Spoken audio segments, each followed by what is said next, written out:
What's up, everybody? It's Frank Kellogg here from Kellogg Fitness, and I just want to do a little coaching talk tonight because I had a great conversation with a friend of mine about busy seasons, right? And I used to work a busy season in my old accounting job. Yes, I used to crunch those numbers. And I want to talk about how you can manage having a busy season. And one of the first things I want to say is let's not prioritize the gym. That's right. Take the gym out of your prioritization because especially if you have like a physical job, you're already doing a lot of moving around and stuff.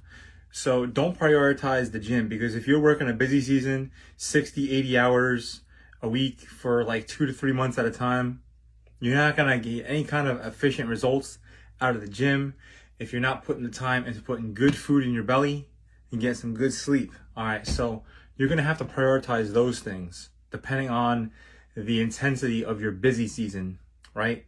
So also, the next thing you'd want to do is make your goal attainable, right? You can still have a fitness goal during busy season, and it doesn't have to be overzealous, right?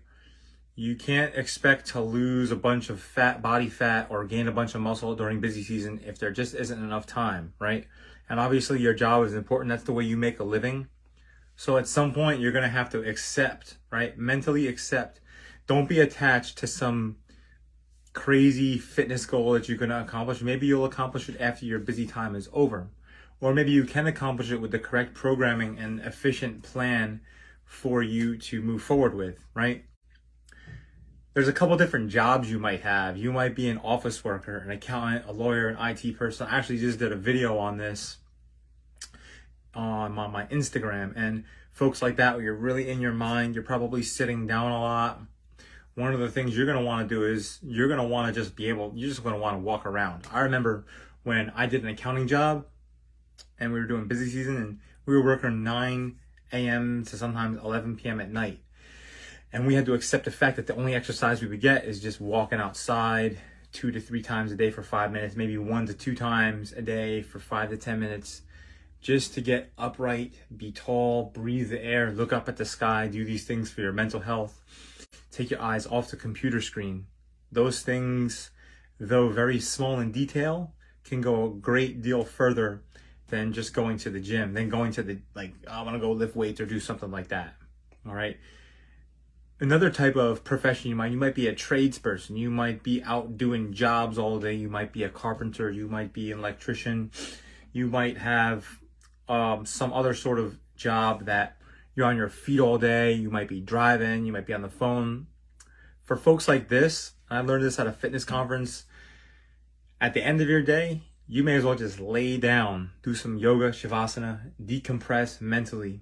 You're not going to do yourself any good from a nervous system perspective if you're just going to try to go to the gym later and your body's already fatigued. In fact, you might actually cause injuries, right? So just lay down flat. Do some stretches, some hip stretches for the front of the body, right? Especially if you're sitting down. This goes for office workers and stuff too. The third profession I thought of where you might be working a long hours, or not necessarily long hours, but a stressful job, law enforcement, firefighter, EMS, any job where you might have some kind of authority over people, maybe a security guard, high stress jobs. One of the best things you can do, and I speak from experience, just have a support system. Have people you can talk to. Sometimes going and doing a martial art is nice. Sometimes there are martial arts classes that start at 8 o'clock at night, 9 o'clock at night.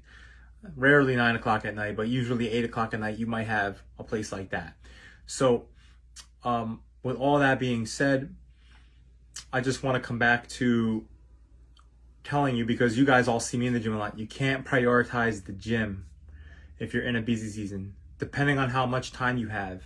There's ways to hack it, but I don't believe in hacks unless you can make the hack a habit, right?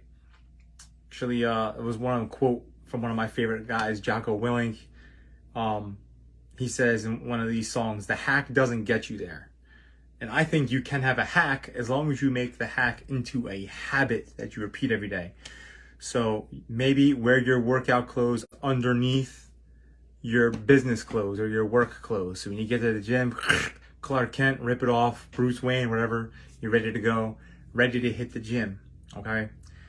just to end on this note, just know your worth and purpose. There's a greater good to your job. Obviously, whatever you're doing, if you can get into this mindset, if you not, don't look at it just as a paycheck. I mean, I look back at my accounting job now.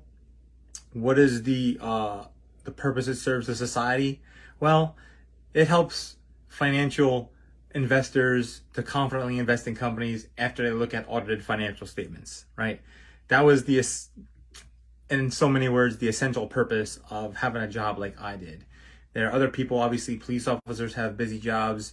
Whatever your job is, just try to recognize its greater purpose so that you don't feel like you're grinding the gears, and don't be afraid to quit the job.